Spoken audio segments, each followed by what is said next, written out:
सिंहासनस्थं पदम्बोजतेजप्रदिग्धप्रदेशं विधीन्द्रादिदेवये सदा स्तूयमानं समाधिस्थमूर्तिं भजे ज्ञानदेवं।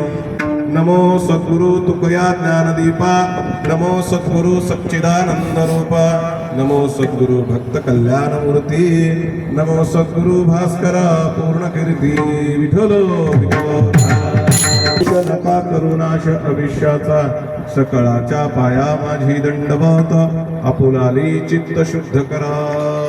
प्रस्तुत अभंग जगतमान्य जगद्गुरु जगवंदनीय संत तुकोबराया यांचा हा 4 चरणाचा अभंग असून हे अभंग या ठिकाणी तुकोबरायांनी प्राणीमात्रांना या ठिकाणी विशेष करून मानवाला उपदेश केलेला आहे। उपदेशपर प्रकरणातील हा अभंग आहे। विठ्ठल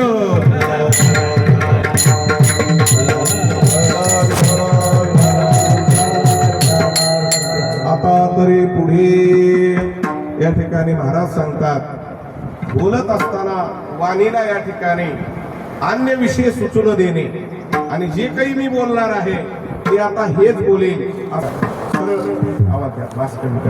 या ठिकाणी प्रति गोष्ट या ठिकाणी जर सांगायची म्हटलं तर वेगळं सांगणार नाही, काही जे आहे ते बोलत आणि बोलल्यावर माझ्या मी ठाम राहील। लक्षात ठेवा, शब्द फिरू देणार नाही किंवा वेगळं काही बोलायचा प्रयत्न करणार नाही। लक्षात ठेवा, म्हणून काय करील तर उपदेशात्मक जे बोलणे ते तुम्ही ऐका आणि सकळांच्या पाया काय तर आयुष्याचा नाश करू नका।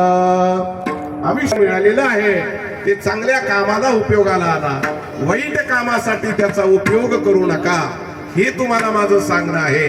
दुसरी गोष्ट काय असं सांगत नाही तर या ठिकाणी समजावूनही सांगतो, परंतु नतमस्तक होतो। लक्षात ठेवा, सकळाच्या पाया माझी दंडवत, दंडवत याचा अर्थ प्रणाम, शिरसा या ठिकाणी वंदन, या गोष्टी मी करतो, नमस्कार करतो।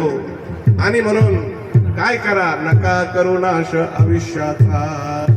म्हणून काय करायचंय तर या ठिकाणी एकविध हित कशात आहे, भगवत चिंतनामध्ये आहे। हित ते करावे देवाची चिंतन, म्हणून एकाग्रते मनानं भगवान परमात्म्याचं चिंतन करा। म्हणून काय, हित ते करावे देवाची चिंतन करून या मन एकविध, एकाग्रतेनं परमात्म्याचं चिंतन करा।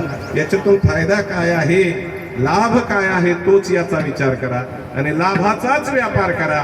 ज्या गोष्टीमध्ये फायदा नाही तो व्यापार करू नका। म्हणून काय, तुका म्हणे लाभ होय तो व्यापार, करा काय फार शिकवावी।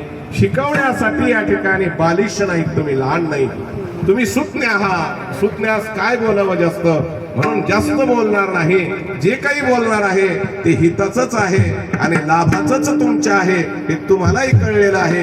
शिकवणारा मी या ठिकाणी समर्थ नाही, असं तुकोबराया या ठिकाणी या सरळ सरळ 4ही चरणामध्ये उपदेशपर प्रकरणातून आपणा सर्वांना या ठिकाणी विशेष करून मानवाला उपदेश करतात। विठ्ठल